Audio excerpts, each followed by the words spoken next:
আমি একজন অত্যন্ত ক্ষুদ্র মানুষ এবং আন্ডার প্রিপেয়ার্ড হয়ে এসেছি এত বড় একটা মঞ্চে। জানি না কতটা ডিজার্ভ করি।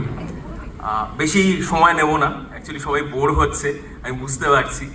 তো যেটুকু আমার বলার যে আমাদের বোনের ওপর এই যে নৃশংস অত্যাচারটা হয়েছে, এটার জন্যে কলকাতা ময়দান কেন দাঁড়িয়েছে এটা সবার জানা উচিত। কলকাতা ময়দান তথা ফুটবল ময়দান আমাদের একটা ছোট জিনিস শেখায়।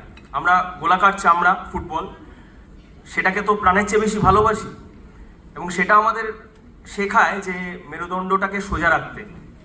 এবং মেরুদণ্ড যদি সোজা থাকে তাহলে নারী, পুরুষ, LGBTQ সমস্ত জেন্ডারকে আমরা যেন তাদের সেফটি অ্যান্ড সিকিউরিটি এনশিওর করতে পারি, সেটা আমাদের দায়িত্ব। আর এক্ষেত্রে নারীদের কথা যেহেতু আছে, I would like to say that never mess with women. I repeat, never mess with women. And every woman is empowered.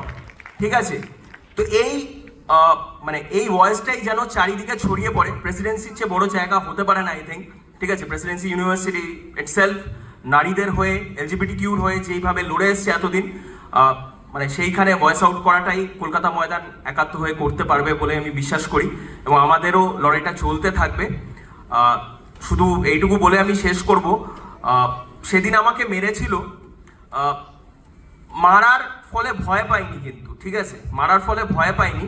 কারণ আজকে আমাদের সাথেও তো আমাদের ময়দানে অনেক ছেলে মেয়ে নির্বিশেষে, আমাদের অনেক ছোট বোন, সুচেতনা আমার বোন, বৈমিত্রা, ঠিক আছে, অনেকে এরা আমাদের সাথে খেলা দেখতে যায়। যখন এরা ফেরে, বাড়ি ফেরে, তো অনেক সময় এরকম হয় কি, বাড়ি থেকে অ্যালাউ করে না বাবা মারা, আমাদের মধ্যবিত্ত, নিম্ন মধ্যবিত্ত বাড়ির বাবা মারা অ্যালাউ করে না।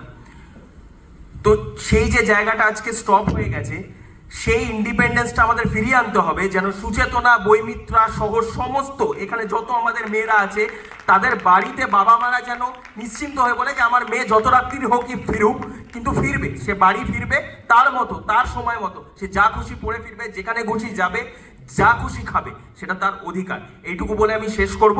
উই ওয়ান্ট জাস্টিস ফর অভয়া। ধন্যবাদ।